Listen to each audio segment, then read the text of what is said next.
All right. So we didn't get through 10 last week, so we're gonna look at 10 with the hope of getting through 11, which then allows me to put 12 and 13, which kind of fits together next week, and then we'll finish. We're not going back to 9 first? No, Okay. no. Well, we could, but See, that's what I figured. no, we could. So as we did look at 8 and 9 last week, what was the key takeaways or some of the things that we were looking at in light of that? Punishment. Yeah. Hosea, using some symbolic language, began to describe the issues that the children of Israel had and the issues God had with them. And he had big things. And we're going to continue that same thought process as we look at it tonight, and especially chapter 10. 11, as we look at, move into 11, those last 4 chapters kind of are put together, but we'll start 11, and then, like I said, we'll get from 12 and 13 next week. But just some of the symbolic language there. So as we look at verses 1, let's read 10, and then we'll come back and walk through it. Israel is a luxuriant vine that yields its fruit. The more its fruit increased, the more altars he built. As his country improved, he improved his pillars. Their heart is false. Now they must bear their guilt. The Lord will break down their altars and destroy their pillars. For now they will say, we have no king, for we do not fear the Lord. And a king, what could he do for us? They utter mere words with empty oaths. They make covenants, so judgment springs up like poisonous weeds in the furrows of the field. The inhabitants of Samaria tremble for the calf of Bethan, and people mourn for it, and so do its idolatrous priests, those who rejoice over it and over its glory, for it is departed from them. The thing itself shall be carried to Assyria as tribute to the great king. Ephraim shall be put to shame, and Israel shall be ashamed of his idol. Samaria's king shall perish like a twig on the face of the waters. The high places of Avon and the sin of Israel shall be destroyed. Thorns and thistles shall grow up on their altars, and they shall say to the mountains, cover us, and to the hills, fall on us. From the days of Gibeon you have sinned, O Israel. They have continued. Shall not the war against the unjust undertake them in Gibeon?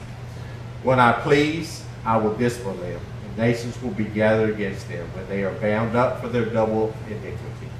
Ephraim was a trained calf that loved to thresh, and I spared their fair neck. But I will put Ephraim to the yoke. Judah must plow, Jacob must harrow for himself. Sow for your self-righteousness, reap steadfast love. Break up your fallow ground, for it is the time to seek the Lord, that he may come and rain righteousness upon you. You have plowed iniquity, you have reaped injustice. You have eaten the fruits of lies, but because you have trusted in your own way and in multitude of your warriors. Therefore the tumult of war shall rise among your people, and all your fortresses shall be destroyed. As Shalom destroyed Beth Arbel on the day of battle, mothers were dashed in pieces with their children. Thus it shall be done to you, O Bethel, because of your great evil. At dawn the king of Israel shall be utterly cut off. So we see again Hosea, through the inspiration of the Lord, God Almighty, and the Holy Spirit, he began again to describe Israel's failures. And he mixed in some other things in there as well, because we see a couple of times where God says and what he will do. So we'll see there. But as we look at verse 1 there, anybody got a different? And it talks a lot about how they're going to pay for their... Yes, exactly. And that's in 9 and 10. Yeah, 8, 9, and 10 talks of that. Now, and we get to 11, we're going to start looking at it from God's love. But anyway, so what is verse 1? What's at the end of the day, what is that kind of getting after? They're producing fruit for themselves, not Yeah. God. Yeah. And the more fruit they produce, the more altars they produce. Does that not sound familiar? Do we not always get caught up in the more we get, the more we want to do there? And that's exactly the picture here. The picture is that they are doing these things, and because of that, they're building more altars. Are they building up more altars to God or to the pagan? Pagan. Yeah, they're building to the pagan. They're not building more altars to God, they're building to the pagan. As their country improved, he improved his pillars. And again, that's the idea of as things came easily to them, came better to them, came to them, that they forsake God. They totally ignore God. And again, as I think through it, and as we look on life, and I'm not saying everybody's guilty of it, but I can tell you this, that I have been guilty of it, and still to some degree am. I thank God that there's things that happen in my life that I go, I got this, God. I got this.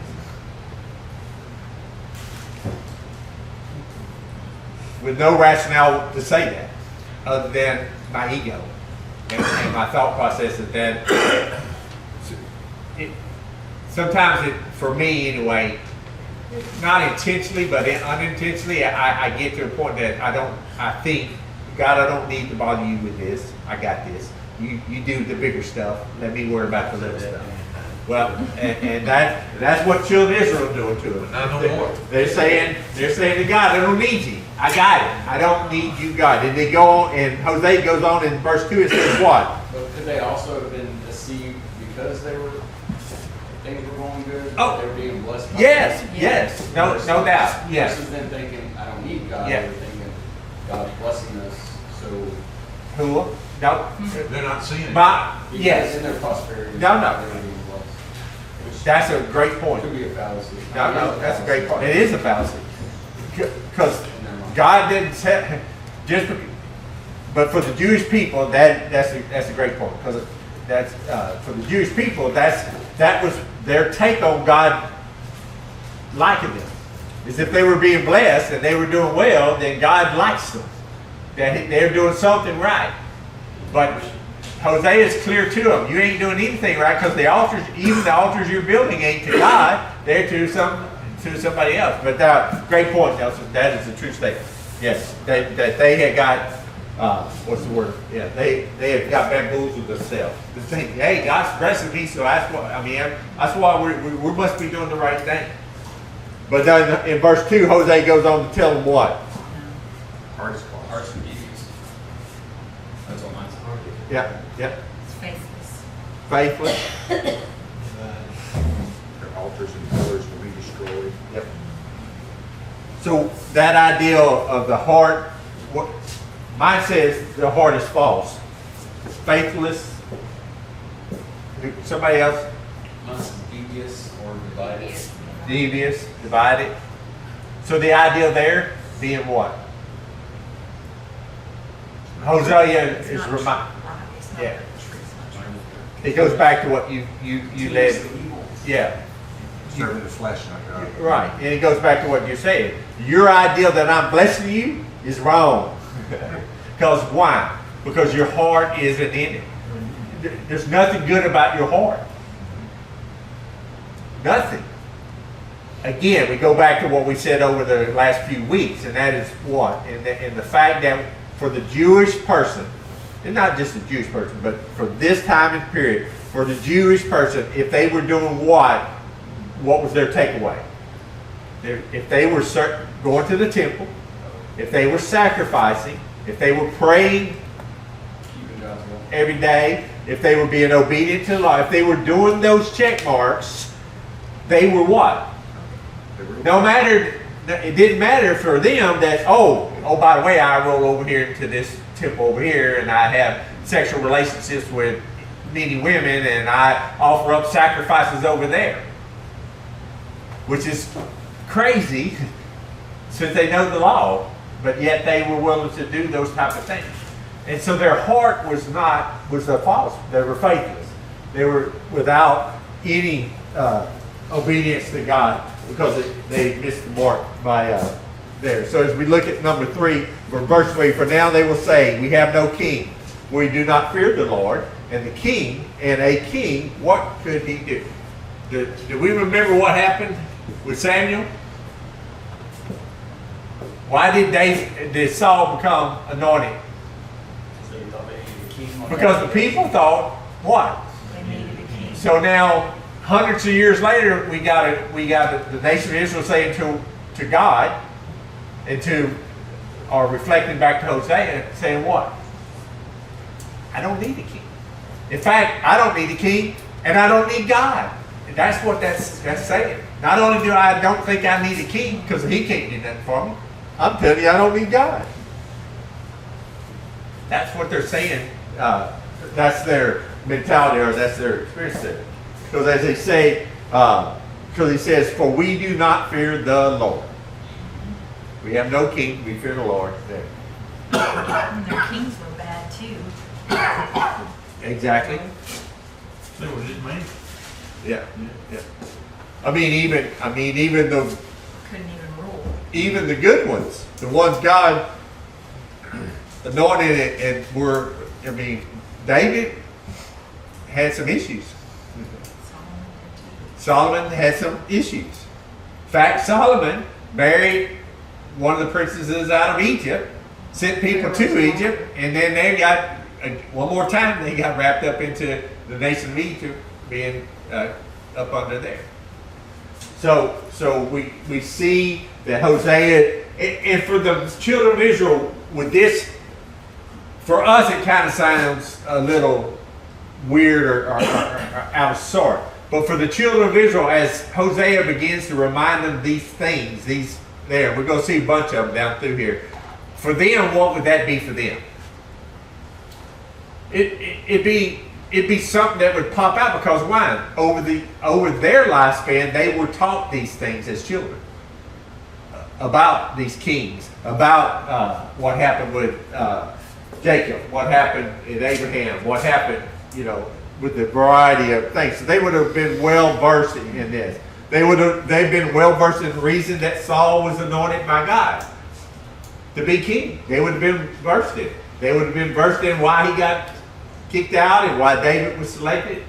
All those things would have been a part of their childhood of growing up and being told of the story. So this was something that would ring true to them, which is interesting because in their DNA, and I say that loosely, I'm not really talking about the DNA, I'm just in their makeup, these things were part of their growing up, but yet they still made comments like this. Their takeaway was still things like this. We don't need a king. What can the king do for us? We don't fear God. So for them to do that, it's not mind-boggling, because we do that inadvertently ourselves. And you think about the time, this is really the time when they are learning what to believe one way or another. They're going to have to go through the bad to get to the good. Well, they can take it back to the bad to get started over. Right. Yeah. And then verse 4 says, they utter mere words. With empty oaths they make covenants. So judgment springs up like poison weeds in the furrows of the field. Anybody got a different translation or Hemlock. hemlock? Yeah. What's unique about hemlock? Poisonous. It is extremely poison. It's so poisonous, it's poisonous even to the ground it's a part of. It destroys, in the furrows, as it mentioned, it would destroy anything within the scope of it. I believe it's got pretty white flowers on it, Yeah. which makes you want to just, if So, you touch it, you're dead. so the idea here being what?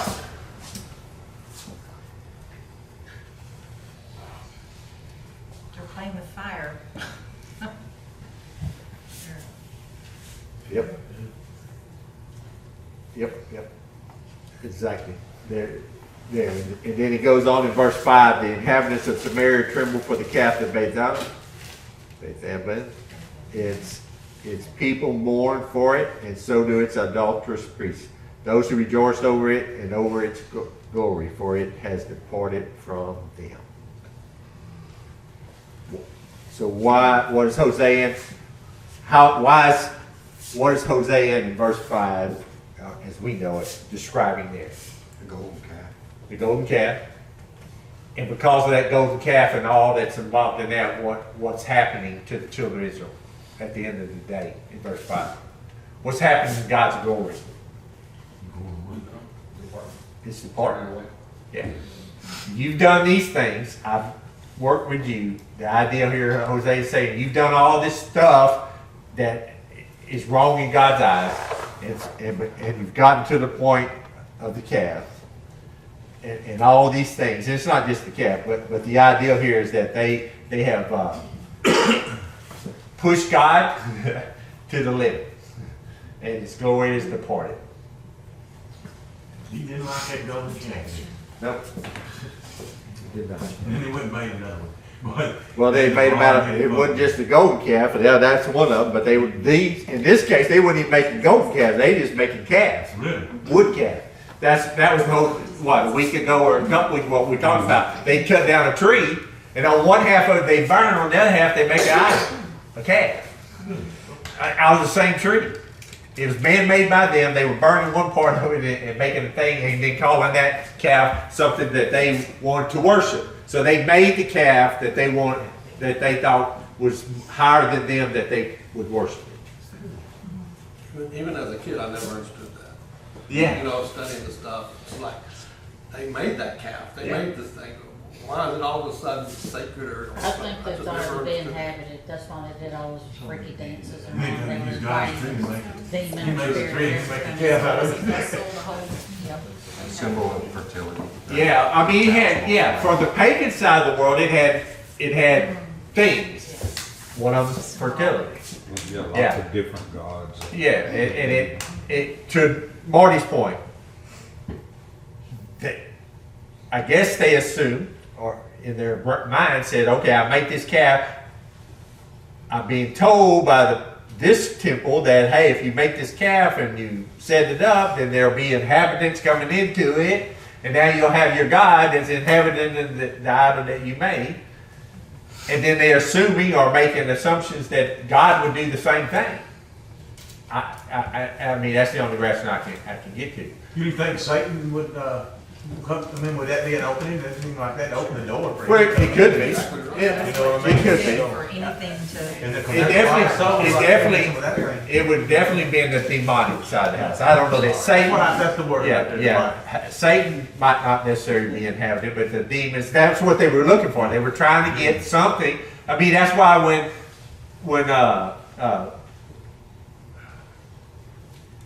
they would set these things up, that was what they were praying for. They were praying, hey, the God that they were trying to worship, hey, you think you're like this? Come on, come on. You know, that was their whole mentality. And I'm not talking about the Israelites, I'm just talking about people in general. When they were making these things, they were hoping that the spirits or the things were going to come and take over them and then bless them through fertility or all the different things like that. But the idea here is what? That God's saying to them, all that stuff that you think is right, all that stuff you think you're doing correctly, all it's doing is, I'm going to remove my glory from it. That's the thing. Then it goes on to 6. The things itself to be carried to Assyria as tribute to the great king. Ephraim shall be put to shame, and Israel shall be ashamed of his idols. So as we look at Assyria,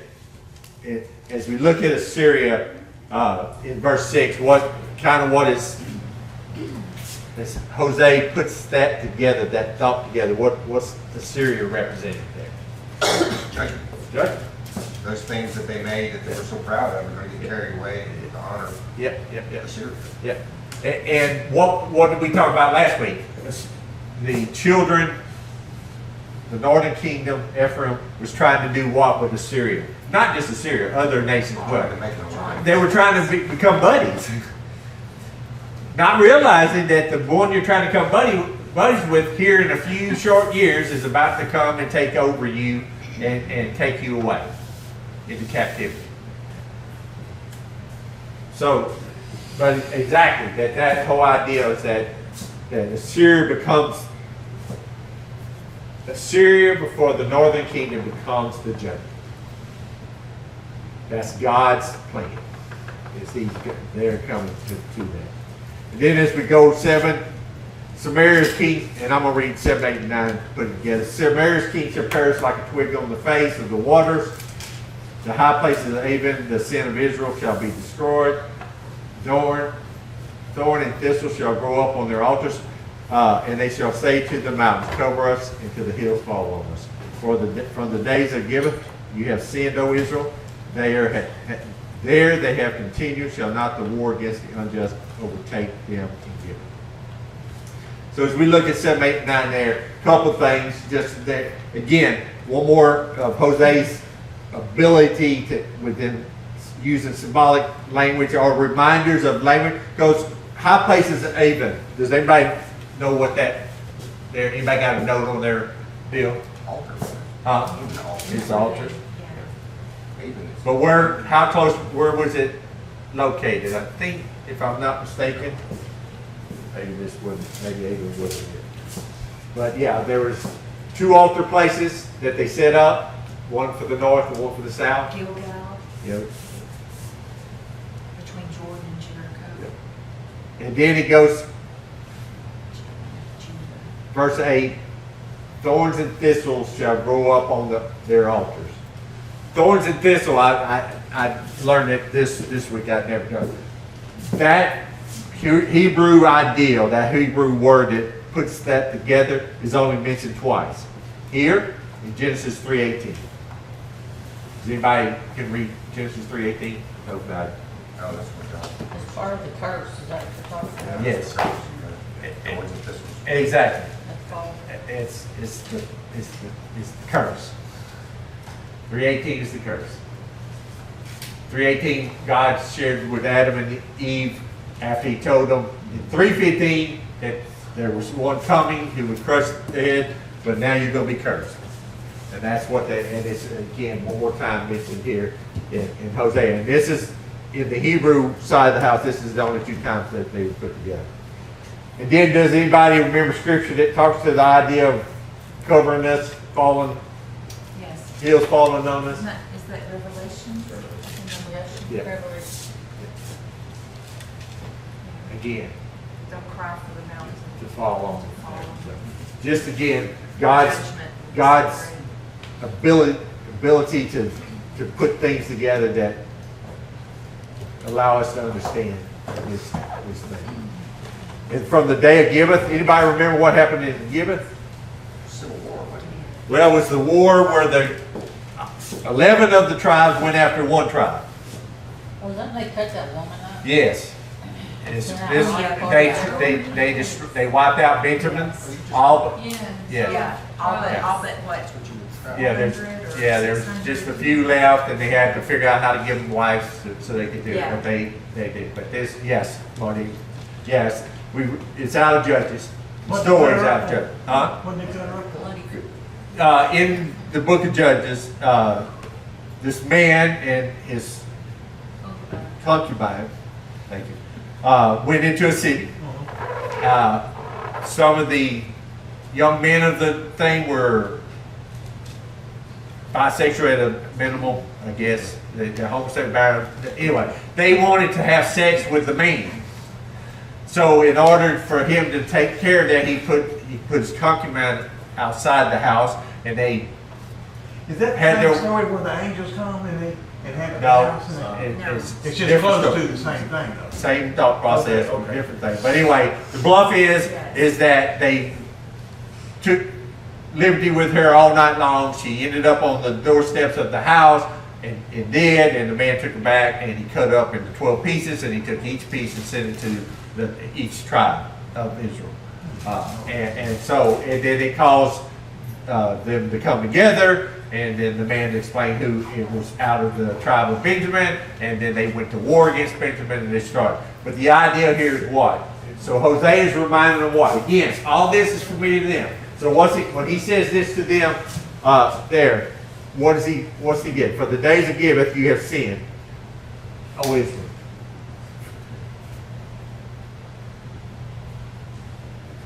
What did Israel do at that time when they almost took out Benjamin? None of that was handled right. Correct. None of it. That- From the guy, the woman, none of Yeah, it. yes. The idea, well, I think, what I read into this is that the children of Israel would know what happened to Gibeon. They would have understood that the 11 tribes who attacked Benjamin went after Benjamin from a pure, lustful thing, not of God. They didn't seek God's guidance on what to do with Benjamin. They didn't seek it. They did what they wanted to do, and their thought was, let's kill them. Let's kill them all. And they almost did. Some were saved, and then they figured out a way after God got a hold of them and got them lined out. He figured a way for them to get wives, and then Benjamin was saved. But the idea here is that Hosea was reminded that since that time, you, Israel, Northern Kingdom, you're doing the same exact thing. You're disobeying God. You're ignoring God. You're not being obedient to God. Your heart's not is faithless to God. That's the whole idea that is there. And then he goes on in 10 through 15.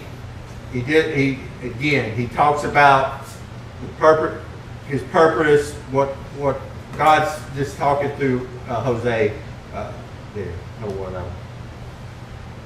So when I please, I will discipline, and nations shall be gathered against him when they are bound up for their double iniquity. Ephraim was a trained calf that loved to thresh, and I spared her fair neck. But I will put Ephraim to the yoke. Judah must plow, Jacob must harrow from himself. Sow for yourself righteousness, reap steadfast love, break up your fallow ground, for it's time to seek the Lord, that he may come and rain righteousness upon you.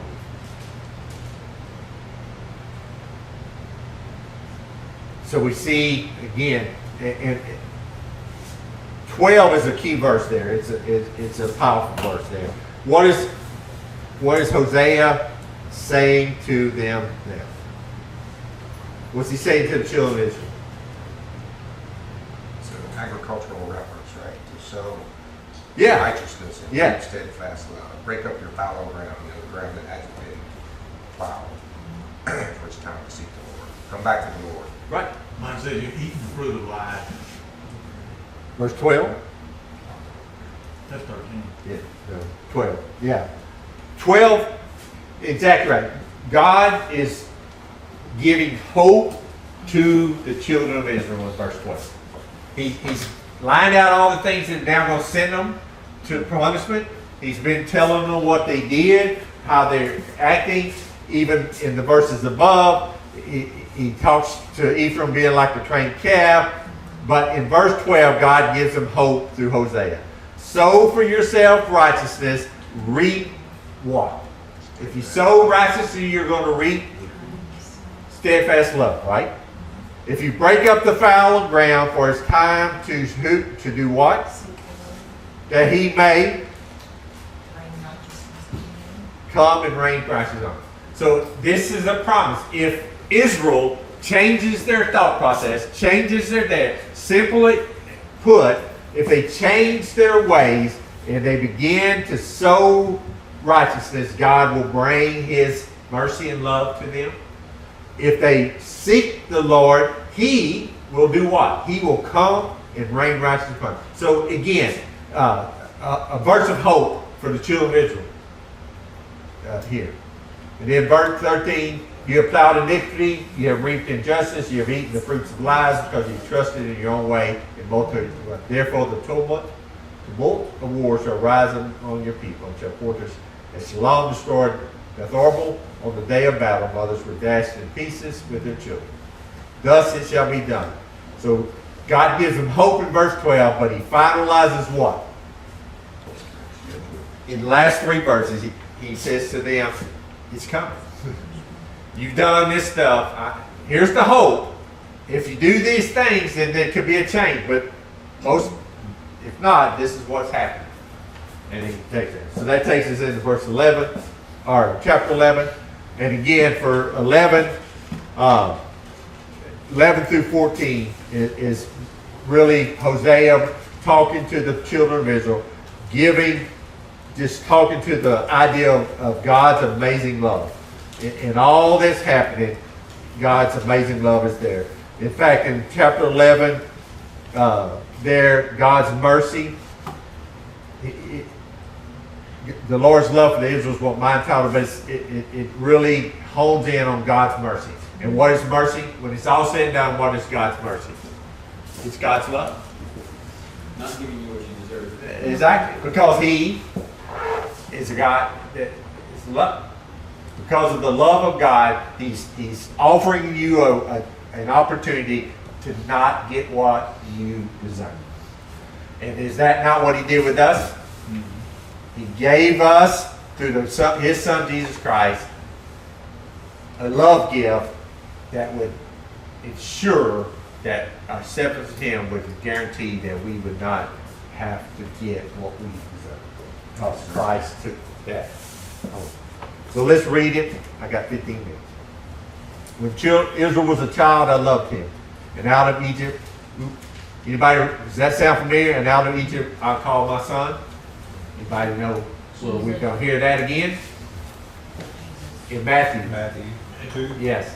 In fact, Matthew is quoting this out. When Israel was a child, I loved him, and out of Egypt I called my son. The more they were called, the more they went away. They kept sacrificing the Baals and burning offering to idols. Yet it was I who taught Ephraim to walk. I took them up by their arms, but they did not know that I healed them. I led them with cords of kindness, with the bands of love, and I became to them as one who eases the yoke on their jaws. And I bent down to them and fed them. They shall not return to the land of Egypt, but Assyria shall be their king, because they have refused to return to me. So, as we look at the first 5 verses of the chapter, what is that kind of a picture of? If you were envisioning a picture there, what would you Shepherd. shepherd? That's a good one. Huh? Parent. That's it. Because the picture is what? The picture is of a father holding his child, put his finger down and so he can kind of leading them, guiding them. That's the kind of the picture there. Is that there? So it's went from God being a lover over the thing to God being a father here. He goes out of Egypt. The more they were called, the more they went away. They kept sacrificing the Baals and burning offerings. Yet it was I who taught Ephraim to walk. How do most parents teach their children to walk? That's kind of the picture. Most help it. They hold their hand. They start with holding the hands, and then eventually as they get stronger, they maybe just put their finger and let them grab. It's that whole idea that God took Ephraim and walked them, taught them, led them, shepherded them. Excellent word there. Them. And here they are where they are now. Even though God had taken them on as His children in there. And He led them with cords of kindness, with bands of love. He came to them, eased the yoke on the jaw. And that idea of yoke on the jaw is a bribe, reins there. In other words, because typically, how were animals yoked? Around the neck with hard pull. The idea here is that this God was leading them softly. In other words, He was using reins, nothing real stringent. Easy bid type deal. He goes on again to remind them that they're not going back to Egypt. But they will get in, they will go to captivity. They're not going there. And then he goes on to verse 6. The sword shall rage against their cities, let's consume the bars of their gates and devour them because of their own counsel. My people are bent on turning away from me, and though they call out to the Most High, He shall not raise them up at all. How can I give? Okay, I'm going to stop there, 6 and 7 there. Okay. So as we look at 6 and 7, what are 5, 6 and 7 really? What do we see God saying there? Or what is Hosea saying to the children? Huh? It's your own dang fault. It's your own dang fault. That's a true statement. But what else? As we look at this time period of the Israelites, what are we talking about? How many years? How many years has God been dealing with them this way? How many years has God been? It's just a massive understanding of God saying, look, I've had patience with you. Because what He said more than once. that he could do what to the children of Israel at any time? Break them. Send them into captivity. How many times has he said that? I can do it now. He just said it at the end of chapter 10. I can do it right now. Why hadn't he done it? Mercy. Long suffering. Why has God not taken this world out? Why has Jesus not come back? Looks like you probably just any day now. Well, he might be, but I would He's giving us what we submit, deserve. huh? He's not giving us what we deserve. Exactly. Because of his long suffering mercy with this world.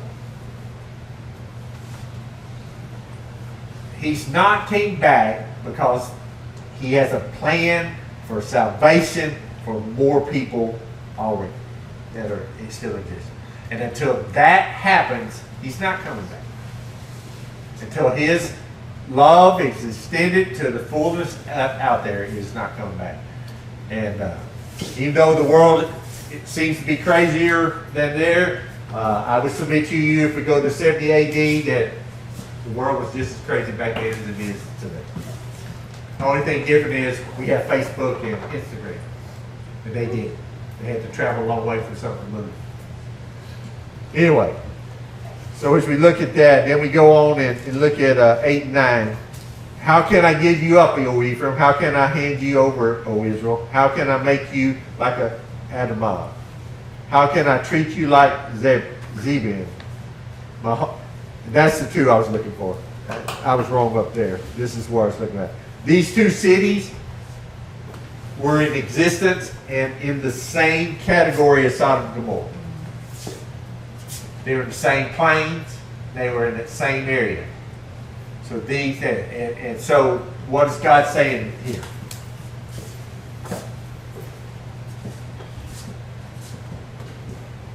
You saying he's not gonna do it? He's gonna give mercy? He's I'll- not, he doesn't enjoy the fact that he's having to do that. Exactly. But he has to- When we saw God in action with Abraham in Sodom and Gomorrah, what did we see God do? He didn't want to. He kept giving. He said this and this and this. I mean, there was a lot of things in there that God. Yeah, He disciplines the one he loves. he does. He He's takes- going to say, I take no joy in the Yeah, destruction of the wicked. or Yeah. something like that. exactly. I will not execute my burning anger. I will not again destroy Ephraim, for I am God and not man, the Holy One in your midst, and I will not come in wrath. So what's God saying about himself here? And I could, but I won't. Well, and more importantly, he's saying I'm God. I am God. I will decide when and what and how things are going to happen. I don't have to do anything. I choose to do what I plan to do, but I am God. In fact, this ideal is the same ideal as Moses at the burning bush. How did God define himself there? As sovereign. As sovereign. Yep. He gave himself a title, a name. I am. And what does that mean? At the end of the day, because that is not what the Hebrew people called God. They didn't call him that I am. They did not. Yeah. Yeah. But the idea of I am is what? Is that he was from the beginning to the end. I am that God. I am the God who created. I am the God who's sovereign. I am that God. I am who I am. I am. Nobody before me, nobody after me. I am. And that's what we're getting a picture of here as well. He's saying to the children of Israel, I am God. You call me a lot of things, but I am that God. And I choose how things go. You think today, looking at them today, that they're not just going ahead and doing what they want to do rather than praying about it first? Who's that? Israel. Oh, yeah. You think they're back on the same track they've always been on? Yeah. That's Well, what I'm probably saying. even worse because That's what I'm saying. because in the light of the things going on around them and how, I mean, they begin to reassemble in 48, but they really haven't fully assembled back, from some of the scripture that is in the Old Testament. But no, they don't do there, but there's things to brew, and I'm sure there. But my point being is that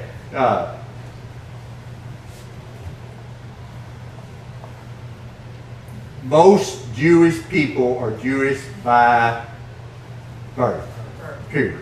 They're not Orthodox in nature. They're not following anything. They're not all. No, I'm not saying all, but they're not there. But the bluff is, though, if they've not received Christ, then they're doesn't matter. Doesn't matter at this point in the game. We go 10 through 12, and we'll go. They shall go after the Lord. He will roar like a lion. When he roars, his children shall come trembling from the west. They shall come trembling like birds from Egypt, and like doves from the land of Assyria. And I will return them to their home, declares the Lord. Ephraim has surrounded me with lies, and the house of Israel with deceit. But Judah still walks with God, and is faithful to the Holy One. So the picture we have in 10 and 11 is what? One more great picture. When it comes back. Uh, Not when it comes back. yeah. But eventually, But the picture, the idea there is what? When he talks about the lion roaring, what's that a picture of? Is that a picture of devouring, or is that a picture of a mother, a lioness, and a lion calling their cubs home because they roar and they Summoning. yes, it's a summoning. God's saying, I'm what? Not calling home. Yes. They shall go after the Lord, and He, God, He, the Lord, will roar like a lion, and when He roars, His children shall come trembling from the west. And who's in the west?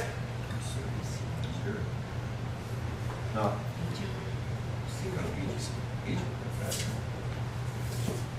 Well, my Bible says Assyria and Babylon were in the east. That's This what- undoubtedly has reference to his return to the second half of it. Yeah. When he calls them for the minute, when he calls Judah home for that time. So, anyway, but the picture here, though, is of the lion and the lioness with cubs, and their roar is calling them home. That's the idea here. And that's what God's given them, again, one more time, saying, I'm going to call you. I'm going to call you. That. But he finishes up strongly with Ephraim has surrounded me with lies, and the house of Israel with deceit. But Judah still walks with God in faith. We've heard this before. God's saying, Israel, you're gone. You're heading for captivity, and Syria's going to do what Syria does. But what's he saying about the southern kingdoms at this point in the game?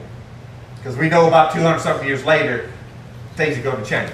But for right now, God's saying the southern kingdoms, they're doing the right thing. They're on track. They're not disobeying. They're not acting a fool. They're not going out and selling their soul to the world and things around them. They're being obedient. So that's the picture here. What was it? I think we'll see the southern kingdom in about 750, something like that maybe. Is it that way or is it the other way? Not me, the other way. 750 here and 500 and something. Yeah, southern kingdom 500. So anyway, they still got some 100 years or so before the southern kingdom gets wrapped up in the same ballgame.